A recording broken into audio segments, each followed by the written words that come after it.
አርሲ ሰላም ናት ኑና ተመልከቱ ሲሉ አስተዳዳሪው ተናገሩ። በቅርቡ ሃይማኖት ተኮር ግድያ ተፈጽሞባታል የሚባለው የአርሲ ዞን ዋና አስተዳዳሪ አቶ ኢብራሂም ከድር አርሲ ሰላም ናት ኑና ተመልከቷት ብለዋል። ስሜ ስንታየው ጥላውን ባላለሁኝ የአርሲ ዞን አስተዳደርና ጸጥታ ጽሕፈት ቤት ኃላፊ ነኝ። ጃዋር እንግዲህ ያው ይታወቃል ለምን ታርጌት እንዳደረገኝ እኔ ባላውቅም፣ ነገር ግን እዚህ ያለውን የጸጥታ መዋቅር የምመራው እኔ ነኝ።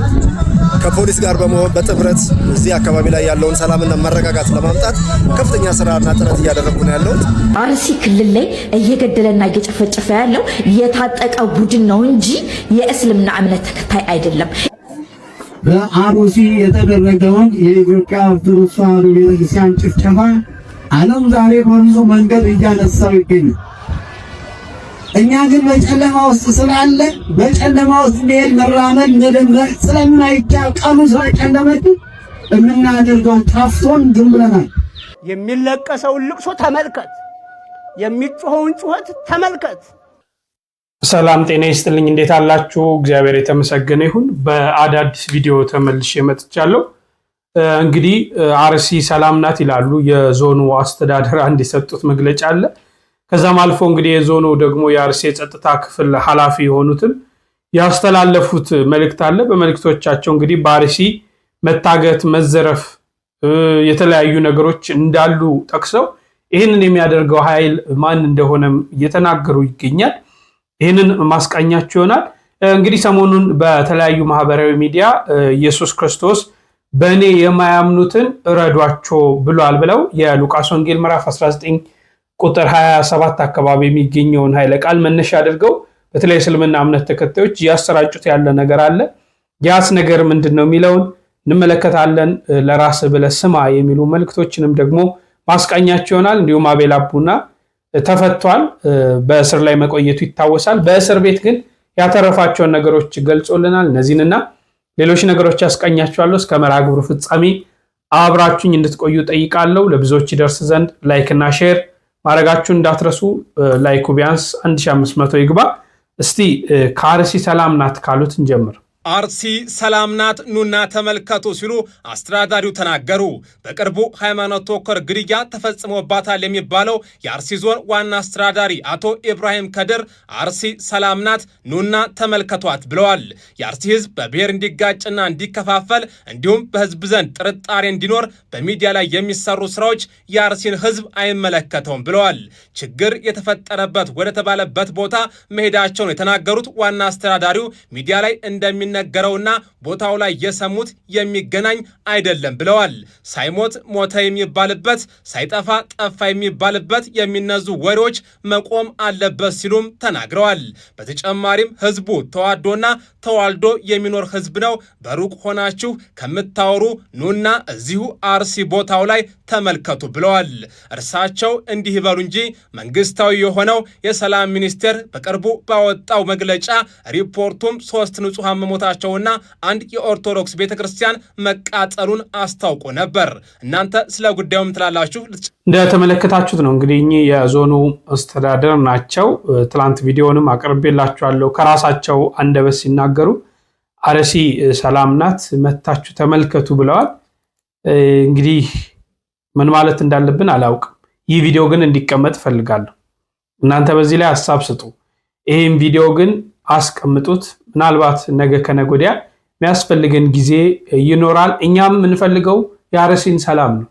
አሁን ሌላ ታሪክ ውስጥ መግባት ሳይሆን ምንፈልገው ፍላጎታችን አርሲ ሰላም እንድትሆን፣ አርሲ መሰረተ ልማቷ እንዲቀጥል፣ አርሲ የሚገኙ ኦርቶዶክሳውያን ሰላማቸው ዋስትናቸው እንዲከበር፣ አርሲ የሚገኙ ኦርቶዶክሳውያን በስርዓት በአግባቡ ወደ አምልኮ ስፍራቸው እንዲሄዱ፣ አርሲ የሚገኙ ኦርቶዶክሳውያን እንዳይገደሉ፣ እንዳይሳደዱ፣ እንዳይሞቱ ነው የምንፈልገው። ኦርቶዶክሳውያን ብቻ አይደለም፣ በአርሲ የሚገኙ በሙሉ ኢትዮጵያውያን ሙስሊም ቢሆን ፕሮቴስታንት እምነት ተከታይ ቢሆን ሌላም እምነት ተከታይ ቢሆኑ ሰላማቸውን ነው የምንፈልገው። ኦርቶዶክስ ዘወትር ስለ ሰላም፣ ስለ ፍቅር ነው የምትሰብኩ፣ ስለ አንድነት። እርሱ እንዳሉት እኛ አርሲ ሰላም እንድትሆን እንፈልጋለን። ሰላም ያላደረጋት ነገሮች ግን እንዳሉ ታውቃላችሁ። ያንን ስሩና እስቲ ባፋችሁ እንደምትመሰክሩት ሰላም ትሁን። ከሰላም ውጪ ምንም ስለማንፈልግ ማለት ነው። ሰላምን ነው የምንሻው። እኛ የምናመልከው የሰላም ባለቤት የሆነውን መድኃኔዓለም ኢየሱስ ክርስቶስን። ስለዚህ ሰላም ትሁን፣ ሰላሟን ነው የምንፈልገው።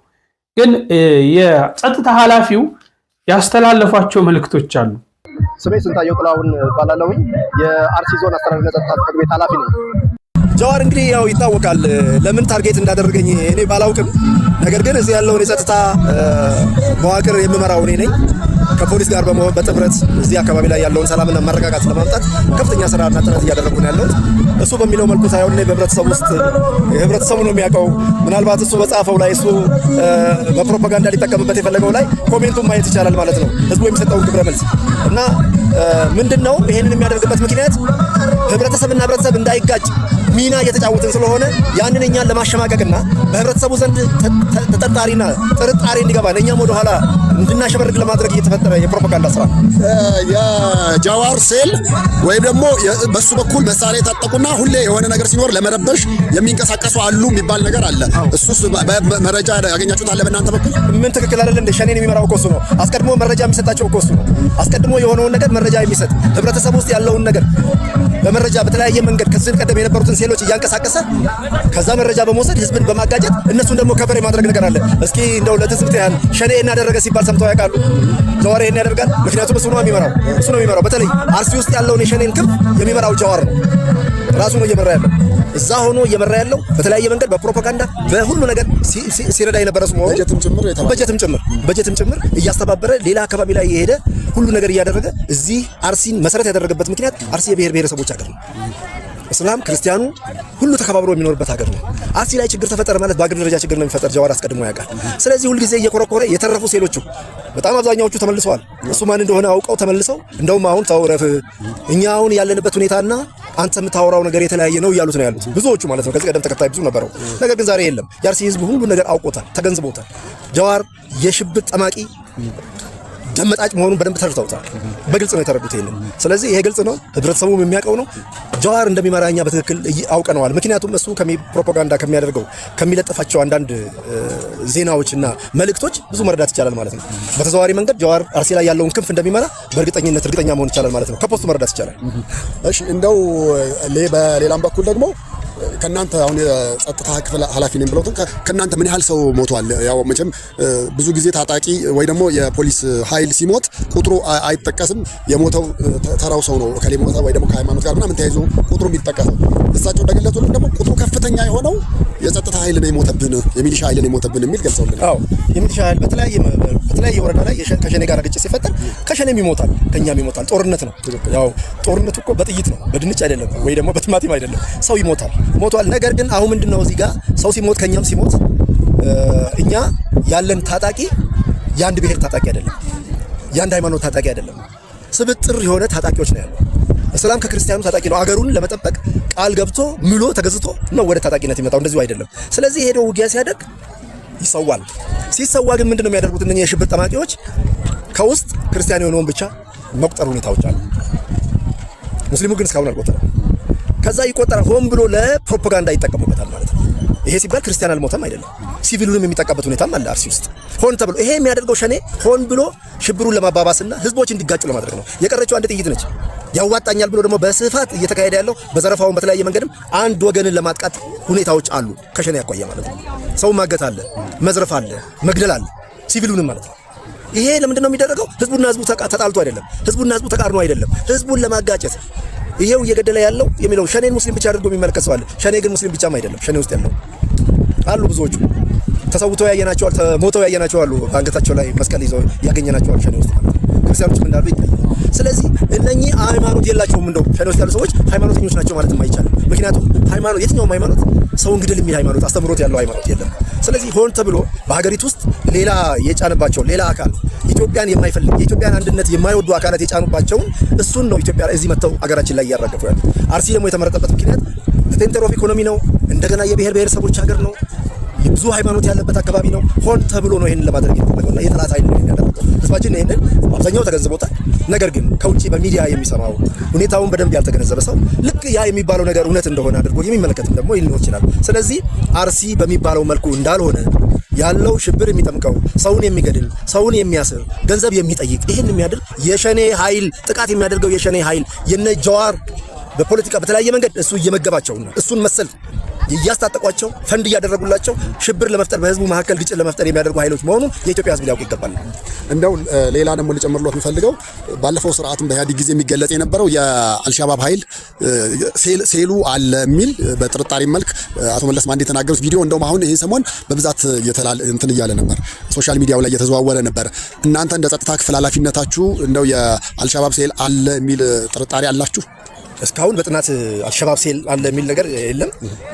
በጥናት እኛ የምናውቀውና አካባቢውን እያተራመሰ ያለው ከአሁን ጋር ከኛ ከጸጥታ አካል ጋርም ግጭት እየፈጠረ ያለው በተለያየ መንገድ ህብረተሰቡን ቅድም እንዳልኩት ሰውን እያስጨነቀ እያገተ እየገደለ የተለያየ ነገር እያደረገ ያለው ሸኔ ነው። እዚህ ያለው ሸኔ ነው። በግልባጩ ስናይ ያው አሸባሪ ነው። ምንም የሚለይበት መንገድ የለም ማለት ነው። ስም ካልሆነ በስተቀር አልሸባብ የሚፈጽመው ነው ሸኔ እየፈጸመ ያለው። ሰሞኑን የጸጥታ አካላት ተጠርጥረው ተይዘዋል ተብሏል። ይሄ ነገር እውነት ነው እንዴ? ሶሻል ሚዲያ ላይ እየተዘዋወረ ተመልክተናል። የጸጥታ አካላት የታሰሩም አሉ፣ የጠፉ እስካሁን ድረስ መረጃው የለኝም። ነገር ግን የጸጥታ አካላት የታሰሩበት ምክንያት ሸኔን ደግፈው አይደለም። በአግባቡ የተሰጣቸውን ህዝብን የመጠበቅ ኃላፊነት አለባቸው። የተሰጣቸውን ስራ በአግባቡ ባለመወጣት የራሳቸውን እዛ ያለውን ታጣቂ በማቀናጀት በማንቃት የተሰጣቸውን ኃላፊነት ባለመውጣታቸው የተነሳ ነው እስር ቤት የገቡት ማለት ነው እንጂ ከጠላት ጋር በመረጃ ተጠርጥረው ተይዘው አይደለም። እዛ ያለው መዋቅራችን በቁጥጥር ስር የዋለው ምክንያቱም ያን ያለ ማንቃትና ነገሮችን አስቀድሞ መከላከል እንዲችል የተሰጠውን ኃላፊነት በአግባቡ መወጣት ያለመቻል ከህግ ተጠያቂነት ሊያድን አይችልም። እዛም ብቻ አይደለም እዚህም ሊመጣ ይችላል ማለት ነው። ይሄ ነው ታስቦ። እሺ፣ በስተመጨረሻ እንደው ያልጠየቅነው ካለ ይሄን ነገር ህብረተሰቡ እንዲረዳ ፈልጋለሁኝ፣ የሚመለከተውም አካል ቢያውቀው ቢረዳው ብለው የሚሉ አዎ፣ እኔ ህብረተሰቡ ሌላው በተለይ ከዚህ ከኛ አካባቢ ውጪ ከአርሲ አካባቢ ውጪ ያሉት አርሲ ውስጥ ያለ ሰው በደንብ ይገነዘበዋል ብዬ ነው የማምነው። ምክንያቱም የተለያየ ጊዜ ኮንፈረንሶች፣ ሃይማኖት ትልልቅ ኮንፈረንሶች አድርገናል። ህብረተሰቡን በየቦታው እስከ ቀበሌ ድረስ ወስደን አወያይተናል። ይሄ ጉዳይ ከማን እንደሚመነጭና በምን ምክንያት እንደሆነ ህብረተሰቡ የአርሲ ህዝብ ያውቀዋል። ነገር ግን ከአርሲ ውጪ ያለው ህብረተሰብ ቀጥታ ሙስሊሙ ህዝብ በክርስቲያኑ ላይ እንደዘመተ አድርገው ነው እንትን እያደረጉ ያሉት። ስለዚህ ይሄንን ያለመሆኑን ህብረተሰቡ እንዲገነዘብ ነው ፈልገው። አንዱ ይሄ ነው። ሁለተኛው ይሄ እውነታው ደግሞ ምንድነው የሚለውን ነገር ቅድም የዞኑ አስተዳዳሪ ገልጸውታል። ሙስሊሙ ነው የክርስቲያንን መጥቶ የሚሰራው። እኛ አሁን በምሳሌ ሄደን በአካልም እዛ ቦታ ላይ አድርሰን ልናሳያችሁ እንችላለን። ክርስቲያኑ ነው መስጊድን እየሰራ ያለው አርሲ ውስጥ ማለት ነው። ህዝቡ ጋር አይደለም ችግሩ ያለው። ይቺን ፖለቲካ ለማድረግና አገር ለማፍረስ የተሰጣቸውን ተልዕኮ ለመፈጸም የሚሄዱ አካላት መሆናቸውን ህብረተሰቡ ሊያውቅ ይገባል። የኢትዮጵያ ህዝብ ሊያውቅ ይገባል። ይህንን ደግሞ ከሃይማኖት አባቶች ጋር፣ ከአባገዳዎች ጋር፣ ከሀገር ሽማግሌዎች ጋር፣ ከአደስንቄዎች ጋር፣ ከተለያዩ ከወጣቶቹ ጋር በመሆን ህዝቡን በማስተባበር ወደ አንድ እንዲመጣ በማድረግ ጥረት እያደረግን ያለን። ስለዚህ ይህን ጥረታችንን ደግሞ የሚመለከቱ አካል በተለይ ድርሻ ያላቸው ሊደግፉን የሚችሉ ይህን ከማስረጽ አኳያ ሚዲያ በጣም ከፍተኛ ኃላፊነት አለበት ማለት ነው። በሀገር ውስጥ ወታደሩ ብቻ አይደለም ሰላምን የሚያመጣው፣ ሌላ ደግሞ የመንግስት ተወካዮች ብቻ አይደለም ሰላምን የሚያመጣው። ሚዲያ እውነትን በመዘገብ ትክክለኛውን ነገር ለህብረተሰብ በማስተዋወቅ እነኚህ ችግር ጠማቂዎች የሚጠቀሙበትን አጀንዳና ፕሮፓጋንዳ በመቀልበስ ስራዎች ሚዲያዎችን ልትረዱን ልትደግፉን ይገባል። ምክንያቱም የሀገር ሰላም ቀላል ነገር ስላልሆነ ሰላም ሲኖር ነው ሰው መኖር የሚችለው። እንግዲህ ሰምታችኋል።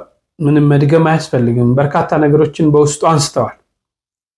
ያነሷቸው ነገሮች አሉ። በአርሲ የሚደረጉ ነገሮች ለምን አርሲ ታርጌት እንደሆነች ብለው እነሱ እንግዲህ ከራሳቸው ያነሷቸው ሀሳቦች አሉ። በዚህ ላይ ምን ትላላችሁ? ለእናንተ ልተው፣ ቪዲዮ ግን እንዲቀመጥ ፈልጋለሁ። እሺ፣ ወደ አቤል አቡና እንለፍ። መለስ ብዬ ብዙ ነገሮች እናያለን። በተለይ ከእስልምና እምነት ተከታይ ጋር ተያይዞ በኢየሱስ ክርስቶስ በእኔ የሚያምኑትን ረዷቸው እያለ ነው ብለው የሚያስተላልፏቸው መልእክቶች አሉና እነዛን ነገሮች አስቀኛቸዋለሁ። አቤል አቡና ተፈቷል። ስለመፈታቱና በእስር ቤት ከራሱ አንደበት ነው በእስር ቤት ሆኖ ምን እንዳተረፈም ላስቀኛችሁ። የምስራች አቤል አቡና ተፈቷል። በዚህ አጋጣሚ ከእውነት ጋር ከሀቅ ጋር የቆማችሁ ሰዎች ያለመክሰራችሁን ልነግራችሁ ፈልጋለሁ። መቼም አትከሱ። ቤተሰቦቹ፣ ባለቤቱ፣ ወንድሞቹ፣ ጓደኞቹ ሁላችሁም የምታውቁት የምታምኑት በሀቀኝነቱ የምታምኑት ሰዎች እንኳን ደስ ያላችሁ ማለት እወዳለሁ። በዚህ አጋጣሚ ግን አንዳንድ ጥያቄ መጠየቅ ያስፈልጋል። ሐሰተኛ ነቢያት ህዝብ ላይ በእምነት ስም የሚያደርሱትን ግፎች ለህብረተሰብ ስንናገር ስም የላቸውም፣ ስም የጠፋ ብሎ ይከሳሉ። በድርጅት ስም ፍቃድ አውጥተው ህብረተሰብን አጥንቱ ሲቀር ይገጡታል። በማስረጃ ስናረጋግጥላቸው ይከሱናል። መክሰስ መብት ነው። እነዚህ እንገላችኋለን፣ እናጠፋችኋለን ከሚሉ ከንቶች የተሻሉ ናቸው። መክሰስ መብት ነው። ነገር ግን ክሱን የሚቀበለው አካል ያን ሰውዬ ከመያዙ በፊት ምርመራውን መቀጠል፣ ማረጋገጥ፣ ማስረጃዎችን ማሰባሰብ ይጠበቅበታል። እነዛ ማስረጃዎች በእርግጥ ለመክሰስ ያበቁኛል ወይ የሚል ደረጃ መደረስ ይኖርበታል። ነገር ግን ይሄን ሳያደርጉ አፈፍ አድርገው ይይዛሉ። አፈፍ ካደረጉ በኋላ 48 ሰዓት የማሰር መብት ስላላቸው ከ48 ሰዓት በኋላ ፍርድ ቤት ያቀርባሉ። የሚያደርጉት ነገር የቀነ ቀጠሮ መጠየቅ፣ 14 ቀን ተፈርዶባታል፣ 14 ቀን ይጠይቃሉ። ቢበዛ አንዳንዴ 10 ቀን አንዳንዴ 8 ቀን ፍርድ ቤት ይበይንላቸዋል። በሚቀጥለውም ቀጠሮ እንደገና ክስ አይመሰሩት። ቢኮዝ እዚህ ጋር ምን ይታየኛል መሰላችሁ? የያዙት ጭብጥ ለክስ የሚበቃ አይደለም። የያዙት ጭብጥ መንግስት ላይ የሚያደርሰው ጉዳት ኖሮ አይደለም። ይሄ ነው የሚታየኝ። ጭብጡ ለክስ የሚበቃ አይደለም። ከነዚህ ከህግ አካላት ጋር መሞዳሞድ ደረጃ ስለተደረሰ እንጂ ያ ሄዶ ፍርድ ቤት ነፃ ነህ ይሏል። ሀገር ምድሩ በሌባ በተወረረበት ሀገር ላይ እንደ አቤል አቡና ያሉ ንጹህ ሰዎች እስር ቤት ይቆያሉ። እስር ቤት በሚቆዩበት ሰዓት የኢኮኖሚ ጉዳት ይመጣባቸዋል፣ ሶሻል ጉዳት ይመጣባቸዋል፣ የተለያዩ ጉዳት ይመጣባቸዋል። በእርግጥ ሰው ጎዳ አልጎዳ ምንም የሚያመጣው ነገር የለም። የመጨረሻ ሊያደርግህ የሚችለው መግደል ነው። በተፈጥሮም ትሞታል። ነገር ግን ሄዶ ፍርድ ቤት ነፃ ነው ሲለው እነዚህን ጉዳቶች ማን ነው የሚከፍለው? ሚስቴ ተንከራተተች፣ አራስ ሚስቴ ተንከራተተች፣ እናቴ ተንከራተተች። አይኖ ተንከራተዋል። ግን እኔ አትርፌ ነው የወጣሁት። ምክንያቱም ብዙ እውቀት፣ ብዙ ምክር፣ ብዙ ትህትና፣ ብዙ የተወደደ ቀናቶችን አሳልፌ ስለወጣው ማለት ነው ከወገኖቼ ጋር። ስለዚህ ለማለት ነው ቴንኪው በጣም እሺ። ሌት ላይቭ ገብታችሁ ስለኔ የተሟገታችሁ፣ ስለኔ የተጠላችሁ፣ ስለኔ የተሰደባችሁ አመሰግናለሁ።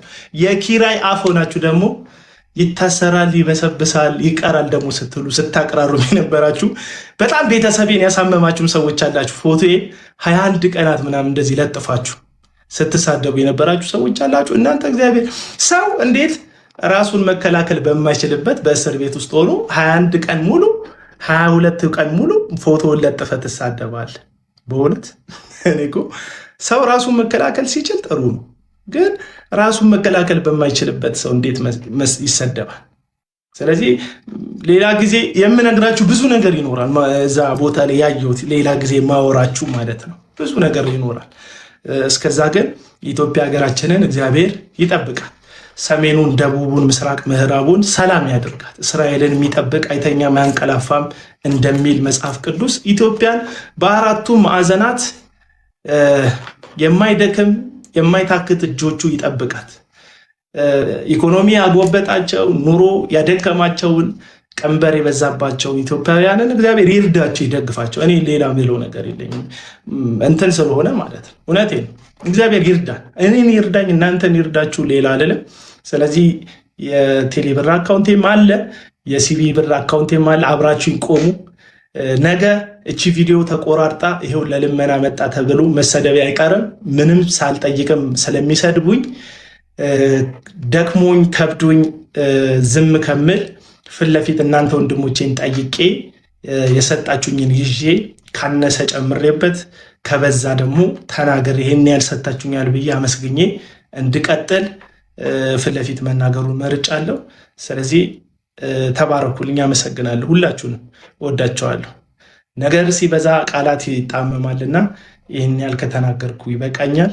ሁላችሁንም አመሰግናችኋለሁ። ቃል የምገባላችሁ ግን በቃላቱ ላይ የሚንቀጠቀጥ አንገቱን የሚሰብር ከወገቡ የሚጎብጥ ለማይሆኑ አካላት ባሪያ የሚሆን አቤልን ታሰረም አልታሰረም አትጠብቁት። ቀና እንዳለ እውነት እንደተናገረ እንደተጀነነ ሞተ እንዳሉት ሰው እንደተጀነነ ይኖር አቡና ነው የምታገኙት። እንደተመለከታችሁት ነው። በጣም ደስ ይላል። እንኳን እግዚአብሔር አምላክ ለቤት አበቃ። እንኳን ከልጆች ከባለቤት ከቤተሰቦች ጋር አገናኝ። እንግዲህ ዘወትር ቤተክርስቲያን ስለታሰሩ ሰዎች የምትጸልይ ናት። እገሌ ወገሌ ሳትል ማለት ነው። ከስራታቸው ያስፈታቸው ዘንድ እግዚአብሔር አምላክን እንማልዳለን ብላ ዘወትር በቅዳሴዋ የምታስብ ናትና እንኳን አስፈታ። ሌሎችም የታሰሩ ወገኖች አሉን። በተለይ ወንድሞቻችን ካህናት፣ ዲያቆናት እንዲሁም ደግሞ ወንድማችን ዮኔ ሰማይቷ በእስር ቤት ይገኛሉና እግዚአብሔር እነሱንም አስፈትቶ ለቤታቸው ያብቃቸው። እንግዲህ አቤል አቡና በእስር ቤት በተለይ ከኦርቶዶክስ መምህራን ያተረፈው ነገር አለ። በርካታ ነገሮችን ተናግሯል። ስለ እውነት መቼም እንደማትበጠስ፣ ስለ እውነት ሁል ጊዜ ዋጋ እንከፍላለን፣ ያቺ እውነት ግን መልሳ እንደምትከፍለን ብዙ ነገሮችን ተምረናልና በእውነት ውስጥ መኖር ምን አይነት ዋጋ እንዳለው፣ በእውነት ውስጥ መኖር ፈተና አለው። ያንን ፈተና ካለፍን ግን ብዙ የድል አክሊሎችን እንቀናጃለን። እውነት አባቶቻችን ምን ይላሉ? እውነት ትሳሳለች እንጂ አትበጠስም። ቀን አላት ወፍራ የምትታይበት ማለት ነው። ዛሬ ዓለም እውነት አትፈልግም። ዛሬ ዓለም ሐቁን የሚናገር አትፈልግም። ዛሬ ዓለም ውስጥ ያለንበት ምን አይነት ዓለም ውስጥ እንዳለን እናውቃለንና በእውነት ውስጥ ለመኖር በእውነት መንገድ ለዚህም እኮ ነው እግዚአብሔር ራቅ ነው እኮ። ምክንያቱም በእውነት ዓለም ውስጥ አንኖርም፣ እውነትን አንመሰክርም፣ አድርባይ እንሆናለን። ለሰዎች የሆነ ቃሉ ስለ ቃሉ በጣም ይቅርታ አሸርጋጆች እንሆናለን። ማን ሆነው ማናደርገው ማንነታችንን እንሸጣለን፣ እውነትን እንሸጣለን። ስለ ዕለት ገንዘብ ለማግኘት የምናረጋቸው ጥረቶች የእግዚአብሔርን ሕግ እየጣስን ስለሆነ እንደዚህ አይነት ፈተናዎች ይደርሱብናልና እግዚአብሔር በእውነት ዓለም ይችን የእውነት ዓለም በውሸቷ ዓለም ውስጥ እውነትን መስክረን እንድንኖር እሱ አምላካችን ይርዳን ለማለት እፈልጋለሁ። እሺ እስቲ ኢየሱስ ክርስቶስ በእኔ የማያምኑትን ረዷቸው ብሏል። እውነት ክርስቶስ በእኔ የማያምኑትን ረዷቸው ብሏል? እስኪ እንስማቸው። በደንብ ሼር እያደረጋችሁ ለብዙዎች እንዲደርስ አድርጉት። ኮሜንት ላይ ደግሞ ክርስቶስ እውነት ነው እያላችሁ ጻፉልኝ፣ እንስማቸው። አራጆች ናችሁ አይደላችሁም? ይሄን መልስ ስጡ። ኮፒ ሊንክ እንዳይረሳ። አይደለንም። ኢየሱስ ክርስቶስ ነው በእኔ የማያምኑትን ረዷቸው ያለው። ማስረጃ አሳይቀ ያው ነገር ግን እነዚያን በላያቸው ልነግስ ያልወደዱትን ጠላቶችን ወደዚህ አምጧቸው፣ በፊቴም ምን አድርጓቸው አለ። ሰላም አለይኩም ወራህመቱላሂ። እኔ ልደንግጥ ያገሬ ልጅ እንደዚህ አይነት ውርደት በዘራቸው ያድረስ። በዚህ ልክ መዋሸቱ ለምን እንዳስፈለገ አላውቅም። እውነት እኮ መቼም ምንም ብታደርጓት እኮ እውነት አትከደንም። ሰውን ለማደናገርና ሰውን ለማጭበርበር በዚህ ልክ መዋሸት አስፈላጊ ነው ብዬ አላምንም። ለማንኛውም ይሄ ትምህርት ክርስቶስ በምሳሌ ያስተማረው ትምህርት ነው፣ ምሳሌያዊ ትምህርት ማለት ነው። እና ይሄንን በደንብ ለመረዳት ከቁጥር 11 ጀምሮ ነው ማንበብ ያለባችሁ። ትንሽ ላንብላችሁ፣ ይላችሁ ሙሉን እናንተ አንቡት። እንደዚህ ይላል ቁጥር 11 ጀምሮ ስታነቡ፣ ይሄንንም ሲሰሙ ምሳሌ መስሎ ነገራቸው። ምን ብሎ ምሳሌ መስሎ ነገራቸው? ወደ ኢየሩሳሌም ቀርቦ ነበርና እነርሱም የእግዚአብሔር መንግስት ወዲያውኑ የምትገለጥ መስሏቸው ነበርና እንዲህም አለ፣ አንድ የከበረ ሰው መንግስት ይዞ ሊመለስ ወደ ሩቅ ሀገር ሄደ ይላል ብሎ ይጀምራል። ባጭሩ ምሳሌውን ትምህርቱን ልንገራችሁ። አንድ የከበረ ሰው ወደ ሩቅ ሀገር ንጉስ ሆኖ ሊመጣ ወደ ሩቅ ሀገር ሄደ። ይህን ሰውዬ ግን የሀገሩ ሰዎች ንጉስ እንዲሆን በፍጹም አይፈልጉም ነበረ። ነገር ግን ያ ሰውዬ ወደ ሩቅ ሀገር ሄደና ማለት ነው ንግስናውን ተቀብሎ መጣ፣ ንጉስ የሚሆንበትን ስልጣን ማለት ነው። ከዚያ ሲመጣ እንግዲህ በውስጡ ስለምናን ምናምን የሚያስተምራለ አንቡት። ነገር ግን የፈለኩት ይሄን ብቻ ስለሆነ ማለት ነው ደቂቃውን ለማሳጠር ወደ ሀገሩ ንጉስ ሆኖ ሲመጣ እንግዲህ ሰዎቹ አይወዱትም ንጉስ እንዲሆን። ነገር ግን እሱ ንጉስ ሆኖ መጣ። ሲመጣም እንደዚህ አለ፣ እነዚያን ልነግስባቸው ያልወደዱትን ጠላቶችን ወደዚህ አምጡና በፊቴ ውጓቸው አለ ማለት ነው። ማን? ያ ንጉሱ ክርስቶስ ነው። በምሳሌ ይሄን የዚህን ንጉስ ታሪክ እየመሰለ የሚያስተምረው ማለት ነው። ታዲያ ይሄ ምሳሌ ሲተረጎም ምንድነው ካላችሁኝ፣ ንጉሱን የሀገሩ ሰዎች እንዲነግስባቸው እንዳልፈለጉ ልክ ክርስቶስንም የሀገሩ ሰዎች ቤተ አይሁድ ማለት ነው በክርስቶስ እንዳላመኑ ሩቅ ብእሲ ክርስቶስን እንዳሉ የሚያስረዳ ምሳሌያዊ ትምህርት ነው። ታዲያ መጨረሻ ላይ ውጓቸው ያለውስ ካላችሁኝ፣ ንጉሱ እነዚያን የማይወዱትን እንዲነግስ ያልፈለጉትን ሰዎች አምጡና ውጓቸው እንዳለ እንደዚሁም ክርስቶስም ያላመኑትን ሰዎች በክርስቶስ ያላመኑ ሰዎች በገሃነም እንደሚጣሉ የሚያስረዳ ትምህርት ነው ምሳሌው ማለት ነው። በክርስቶስ ያላመኑ ቤተ አይሁድ ነፍሳቸው መውጋት ሰው ሲወጋ ይሞታል፣ ነፍሱ ከስጋው ይለያል። ታዲያ ነፍሳቸውን ከስጋቸው ለይታቸው ወደ ገሃነም ጣሏቸው እንደሚል በፍርድ ቀን እንደሚፈርድባቸው የሚያጠይቅ ትምህርት ነው አባቴ እንጂ ክርስቶስ ጠላቶችን ወጓል የለም አይልም እኮ እንኳን ትርጉም ገጸ ንባቡም አይልም። ስለዚህ አትዋሹ። በውሸት የሚገነባ እምነት የለም። ክርስቶስ እውነት ነው። ሁላችሁም ኮሜንት ላይ ክርስቶስ እውነት ነው እያላችሁ ጻፉልኝ። ቪዲዮውን በደንብ ሼር አድርጉት። እግዚአብሔር ይስጥልን ወንድማችንን በእውነት በስፋት ገልጿል። አንዳንዴ መጽሐፍ ቅዱስ ጥሬ ፍቺው አይተረጎምም። የኛ ቤተክርስቲያን ሚስጥር አላት፣ መልስ አላት። ያለ ሚስጥር ያለ ምክንያት ያለ አመክንዮ የምታደርገው ነገር የለም። ኦርቶዶክስን እንኳን ውጭ ሆናችሁ ውስጥ ሆናችሁ እንኳን አታቋት። ውስጧ በቤቷ ኖረን ጣዕሟን፣ በቤቷ ኖረን ትምህርቷን፣ በቤቷ ኖረን ሚስጥራቷ ገና አልተገለጠልንም። እንኳን ውጭ ሆነን ማለት ነው። በሚስጥር ዓለም ውስጥ ያለች ናት። ድንቅ የሆነች ናት። አሁን ይሄን አምላካችን በምሳሌያዊ አነጋገር በርካታ ቦታ በምሳሌ ያስተምራል። ይህን በምሳሌ ያስተማረውን ትምህርት ይዘው ይሄ ወረዷቸው ብሏል። አራጆች ናቸው እኮ ይሉናል። ግን እኛ አራጆች ነን? ክርስቶስስ እውነት ረዷቸው ብሏል። እረዷቸው በእኔ ማያምኑትን ቢል ኖሮ ለምን ይሰቀላል? ያ ሁሉ መከራ ሲያደርሱበት ለምን ያደርግ ነበር? መረዳት አንችልም። ልትገባን አትችልም። እውነተኛ መንገድ ስለሆነች ማለት ነውና ያልተባለውን ያልተደረገውን ካልገባችሁ ጠይቁ። የፈለጋችሁ ቤተ እምነት አማኞቹ ነው። ኢትዮጵያ ኦርቶዶክስ ተዋሕዶ ቤተክርስቲያን መምህራንን ብትጠይቁ አልመልስላችሁም። ዞር በል አንተ ሙስሊም ነህ፣ ዞር በል አንተ ፕሮቴስታንት ነህ፣ ዞር በል አንተ ሌላ አማኝ ነህ አይሉም።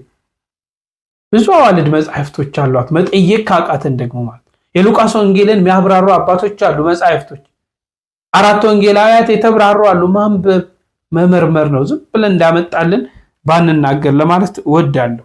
አርሲ ክልል ላይ እየገደለና እየጨፈጨፈ ያለው የታጠቀ ቡድን ነው እንጂ የእስልምና እምነት ተከታይ አይደለም። ይሄ መራራ ሀቅ ነው። በጣም ነው ግን የምታሳፍሩት። የእስልምና እምነት ተከታዮች አይታጠቁም ያለሽ ማን ነው? የሆነ ማስረጃውን ተመልከች ነው። ዛሬ ለዓለም ስጋና ይገባውና የማስከረም መጨረሻ ቀናችን ላይ እንገኛለን። ላለፉት ቀን ከሌሊት ውድ ጊዜያቸውን ሰውተው እዚህ ደረጃ እንድንደርስ ባላህ ፍቃድ እዚህ ደረጃ እንድንደርስ ላበቁን ዋሊሞቻችን አላህ ኸይራትን እንድንነዳቸው እንለምናለን። ኢኽላስ እንዲወፍቀን ኸይር ስራችን እንዲቀበልና አሁን ለምንቀላቀላችሁ ሙጃሂዶችም የጥንካሬና ኃይል ምንጫቸው እንዲያደርገን እንለምናለን። በመጨረሻም በአጠቃላይ በዓለም ላይ ለሚገኙ ሙሂዶች ከነሱም ምስራቅ አፍሪካ ከነሱም ኢትዮጵያ ስለሚገኙ ሙሂዶች በሙሉ አላህ ተዓላ ግዴታ ባረገብን ጂሃድና ሂጅራ አደራ እንላለን። አላህ ሱብሓነሁ ወተዓላ ያው ትእዛዝ ለመፈጸም ዛሬ ላይ በዝግጅት ላይ እንገኛለን። ኢንሻአላህ እናንተ ከሃዲያንና ከዲን ወደ ኋላ የተመለሳችሁት አላችሁበት ድረስ እንደምንመጣ ኢንሻአላህ እንተማመናለን ማለት ነው። በአላህ ሱብሓነሁ ወተዓላ ፍቃድ ካላችሁበት ድረስ በርድም ይሁን በክላሽ እንመጣችኋለን ኢንሻአላህ። እና ሊገልጽ ሲመጣ መቼም ሳይታጠቅ ባዶ እጁን አይመጣ እና ታጣቂዎች ናቸው ለሚለው ጥያቄ ይሄው እነሱም ይታጠቃሉ ነው መልሱ። እቺ ልጅ የምትናገረውን እያንዳንዱ ነገር አንድ ባንድ ከነ ማስረጃ መልስ እንሰጥበታለን። በደንብ ኮፒ ሊንክ ሼር ሪፖስት እያደረጋችሁ ለብዙዎች እንዲዳረስ አድርጉ።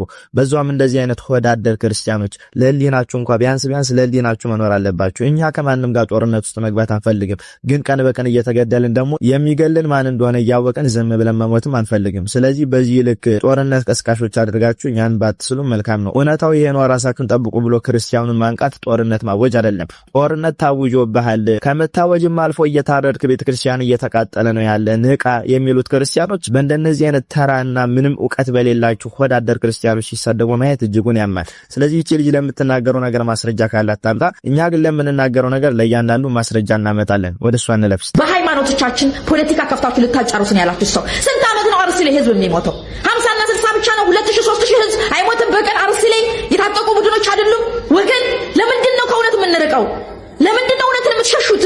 ማንም ከእውነት እየሸሻ አይደለም። ወደ እውነታው እየተጠጋን ስንመጣ እንደናንተ አይነት ሰዎች ከእውነት እየሸሻችሁ ውሸት የሆነ ነገር በአደባባይ ስትናገሩ ትንሽ እንኳን ሀፍረት አይሰማችሁም። እኛን የሚጨፈጭፉን የሚገሉን ዋሃቢያ ሙስሊሞች ናቸው። ይሄንንም ከራሳቸው ከመምህራኖቻቸው አንደበት መስማት እንችላለን። ተመልከች። ብዙ የምጨፈጭፋቸው ካድሬዎች ስላሉ ለነዛ እንደ ትሬኒንግ ነው። ለነዛ ትሬኒንግ ስለሚወጣ ነው። ይመቻችሁ። ያው እስከማርጃችሁ ድረስ ተዘጋጁ። ሰሞኑን ወሎ ላይ የሆነ ነገር ታያላችሁ። አንድ ሙስሊም 2000 ኦርቶዶክስ ካልገደለ ሙስሊምነቱን አናረጋግጥም። ካዋል ክርስቲያኖች ማለት ነው። ጂሃድ ማለት ምንድነው? ማለት ክርስቲያኖች ማለት ነው። ያው ምንም ልዩነት የለውም። ያለ ጂሃድ ያለ ትግል ነስር የለም። ያለ ጂሃድ ያለ ትግል የኢስላም ዳር ድንበር ሊከበር አይችልም። የኢስላም ባንዲራ ከፍ ብሎ እንዲውለበለብ ምድር በአላህ ሸሪዓ እንድትተዳደር ጂሃድ ግድ ነው። ጂሃድ ከሌለ እስልምና ውበት የለውም። ሁሌ መስዋዕት በመክፈል ሁሌ በመበደል መብት ሊገኝ አይችልምና ስለዚህ እስከ ቤተክርስቲያን እስከ ገዳሙ ነው በትክክል በለው እያልኩ ነው። ይሄ ሌባ ካልጠፋ ሰላም አይገኝም። ወላሂ ነው የምላችሁ። ወላሂ ጳጳስ ሁሉ ሳይቀምር ኦርቶዶክስ እንጨርሳለን። በአላህ ፍቃድ አላሁ አክበር። ጂሃድ እናውጅበት። አላሁ አክበር አለን። እስከ ዳር እስከ ዳር እንነሳበት። የቁም ሬሳ ናቸው። በዚህ ልክ ክርስቲያኖች ላይ ጦርነትን የሚያወጁት እነሱ ናቸው። እንቀጥል። ሃይማኖትን ከሃይማኖት ልታፋጩን ስንት ዘመን አብረን የኖርን ህዝቦች ላይ ለምንድን ነው ልዩነትን የምትፈጥሩት? የቲክቶክ ጦረኞች ሂዱ እስቲ አርሲ ላይ ሄዳችሁ አጣሩ። አረ በመድኃኒዓለም ከእስልምና እምነት ላይ ውረዱ ከእስልምና እምነት ላይ ወረዱ ብላ ተናገረች። ማንም የእስልምና እምነት ላይ የደረሰ የለም፣ እነሱ ደረሱብን እንጂ። ይኸውልሽ ወሃቢዮች ክርስቲያኖችን እንደሚገሉ ከነሱ ከእስልምና ተከታዮች አንደበት ከመምህራኖቻቸው ማስረጃ ላቅርብልሽ። ሐቂቃ እንነጋገር ካልን አይስ በማን ነው የሚመራው? እነ ፈቱል መጂዲን እነ ኢርሻድ የሚባሉ አሉ። እዚህ ይዘናቸዋል። ምላስ የሚያሉ ኪታቦች በእነሱ ነው የሚመራው። ቦኮ ሐራምን የፈለፈለው ማን ነው? የሙሐመድ ኢብኑ አብዱል ወሃብ አስተምሮት ነው። አልሸባብን የፈለፈለው ማን ነው? የሙሐመድ ኢብኑ አብዱል ወሃብ አስተምሮት ነው። የወሃቢያ መስመር አይቀጥልም። እንደኛ ወሃቢያ ካልሆነ ካፊር ነው፣ እሱም መግደል ይበቃል። ሙባህ ደም ምን ማለት ነው? ይሄ ሙባህ ነው፣ ደሙ እሱ ቢገደል ምንም ችግር የለም። ይሄ ቃዒዳ ይዘው ነው ወሃቢያዎች በየትኛውም ሀገር ሲጨፈጭፉ ሲገድሉ የምናያቸው ማለት ነው። በተለያየ ሀገር በሶሪያ፣ በሊቢያ፣ በኢራቅ በዛ እስኪ እኔ ታሪካቸው መግደል አይደል በየቦታው የሚገድለው ማን ነው? ወሃቢያ አይደለም። አሁንም ቢሆን ክርስቲያን ወገኖቻችን ነቅተዋል። አሁንም ንቁ። አህሉ ሱና ወል ጀማዓ ባጠቃላይ ልትነቁ ይገባል። አሁንም በድጋሚ ማለት ነው። አትበርብሩ። ወሃቢያዎች ሲነቃባችሁ አታጭበርብሩ። እህት ወንድሞች አሁንም ከወሃቢያ አስተምሮት ልትቆጠቡና ጥንቃቄ ልታደርጉ ይገባል እላለሁ። ክርስቲያኑ ይውጣ። መጀመሪያ ሱፊያውን ከጨረሱ በኋላ ክርስቲያኑን ይጨርሳሉ። ይሄንን እወቁ። መንግስቱም ይንጋ ክርስቲያኑም ይንጋ ለሀገር አይበጁም፣ ለምንም የሚበጁ አይደለም። እንኳን ለእናንተ ክርስቲያኖች ለእኛም ያሰጋሉ፣ ይገላሉ ብለው እየተናገሩ ነው መምህራኖቻቸው። እና ለዚህስ ምን መልሳለሽ? ዝም ብለሽ ስሜታዊ ስለሆንሽ መናገር ስለምችይና የምትለቂበት ፕላትፎርም ብቻ ስላገኘሽ እውነትን ደብቀሽ ክርስቲያኖችን እዚህ ጋራ እንደ አጥቂ እስላሞችን ተጠቂ አድርገሽ በዚህ ልክ ክርስቲያኑ ነሽ መናገርሽ አንቺን የክርስቲያን እምነት ተከታይ መሆንሽን ለራሱ ጥርጥር ውስጥ የሚያስገባ ነገር ነው። እውነታው አይናችን ላይ ከነማስረጃ ቁልጭ ብሎ ተቀምጦ ክርስቲያኖች ናቸው ሙስሊሞች ላይ እንዲየዘመቱ ያሉት እንጂ ሙስሊሞች ምንም አላደረጉንም ብሎ መናገሩ ሆዳደርነት፣ አላዋቂነት፣ ድንቁርና ነው። ስለዚህ ይሄንን ድንቁርናሽን አርነመሽ ብቻ ከዚህ ፕላትፎርም ላይ የሰራሽውን ነገር አጥፊው። ለዚህ ለተናገርሽ ንግግር ደግሞ ማስረጃ ስለሌለሽ መጥተሽ ይቅርታ ጠይቂ። ስለዚህ በዚህ ልክ ሆዳደርና አላዋቂ አትሁኝ፣ በጣም ነው የምታሳፍሩት የክርስቲያና ልጆች ብላ ተናገረች። የሚገርምሽ ነገር እኛ ክርስቲያኖች እንዳንቺ አይነት እህት የለንም። ቤተክርስቲያን እየተቃጠለች ክርስቲያኖች እየተገደሉ ማን እንደሚገላቸው እየታወቀ ከአራጆች እኩል ተሰልፈሽ ክርስትናን ወክለሽ ስትናገሪ አለማፈርሽ ይገርማል። ስለዚህ አንቺ ክርስትና እምነትን ሃይማኖትን አትወኪም። ሁለተኛ ነገር ደግሞ እኛ ጦርነት ውስጥ እንግባ ጦርነትና ውጅ አላልንም። ሰላምን እንፈልጋለን። እስከዛሬ በሰላም ኖረናል። ከአሁን በኋላ ግን እየገደላችሁን አትኖሩም። እናንተም በምትመጡበት መንገድ እኛም እንመጣለን። ስለዚህ ክርስቲያኖች እንደዚህ አደንዛዦች አላዋቂ የሆኑ ሰዎችን መስማት ትታችሁ የሚገላችሁን አውቃችሁ ለሚገላችሁ ደግሞ ታጥቃችሁ ተዘጋጅታችሁ መጠበቅ የእናንተ ድርሻና ኃላፊነት ይሆናል። በአሩሲ የተደረገውን የኢትዮጵያ ኦርቶዶክስ ተዋሕዶ ቤተክርስቲያን ጭፍጨፋ ዓለም ዛሬ በብዙ መንገድ እያነሳው ይገኛል።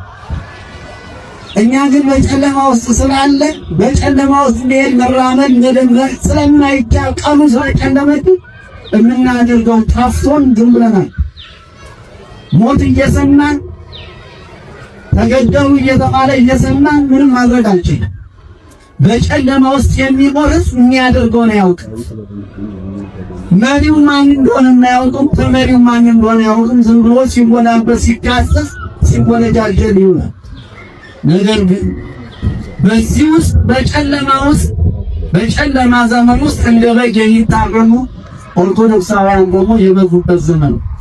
ይህ በጣም እናዝናለን።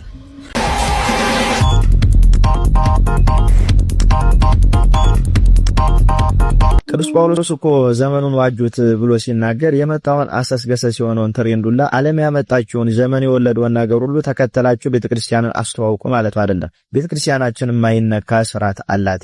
ያንን ስርዓት የመጠበቅና የማስጠበቅ ደግሞ የኛ የካህናት የክርስቲያኖች ሁሉ ግዴታ ነው። ስለዚህ በዚህ ልክ በንዋየ ቅዱሳቱ በመቋሚያ በበገና በከበሮ ስትጫወቱ እረፉ የሚላችሁ መንበር መታጣቱ እጅግ ያሳዝናል። ከዚህም በኋላ ዘመን የሚያመጣውን ዓለም የሚወልደውን ነገር እያመጣችሁ በዚህ ልክ ሰነፍ የሆነ ስራ ስትሰሩ ረፉ ብሎ የሚመክራችሁ ሰው ከሌለ እናንተ ጥፋታችሁ የተቃረበ ነው ማለት ነው።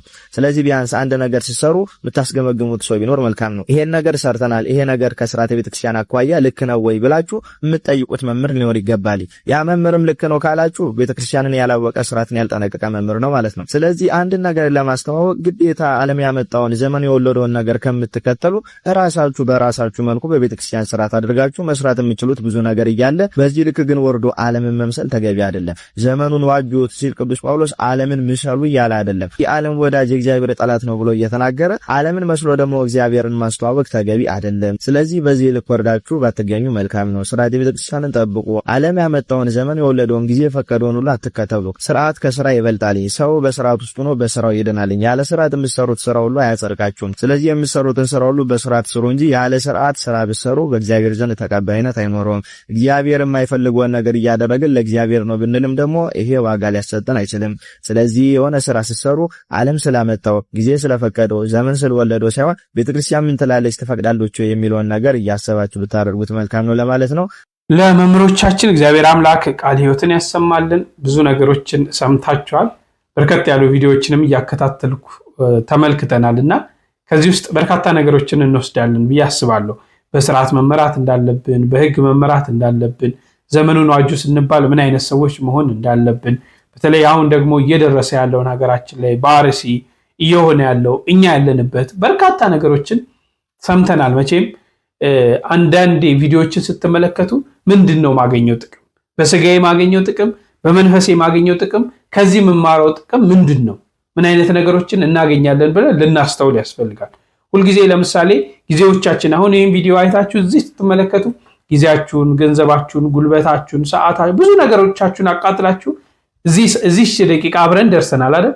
ከዚህስ የምናገኘው ነገር እኔ በምን አይነት መንገድ ነው ነገ መጓዝ ያለብኝ የሚሉ ነገሮችን ማወቅ አለብን ብዬ አስባለሁ። አንድ በመጨረሻ መናገር የምፈልገው ያለንበትን ጊዜ ታውቁታላችሁ። ወደ እግዚአብሔር እንመለስ። እያንዳንዳችን በየሀገራችን በሚሆነው ነገር ላይ እጃችን አሻራችን አለበት። ምን አድርገናል ብለን ማሰብ አለብን። በንስሐ ህይወት ነው እየተመላለስን ያለነው። እግዚአብሔር ይቅር እንዲለን ጸሎት ስናደርግ በምን አይነት መንገድ? እኛስ ሰው አራጆች፣ እኛስ ሰው ጨፍጫፊዎች፣ እኛስ ሰው አስለቃሾች አይደለንም? እኔ ማን ነኝ? ምን እያደረግኩ ነው? ግዴታ ሰው ለመግደል እኮ ቢላና ኦር ሌላ ነገር መሳሪያ መያዝ የለብንም።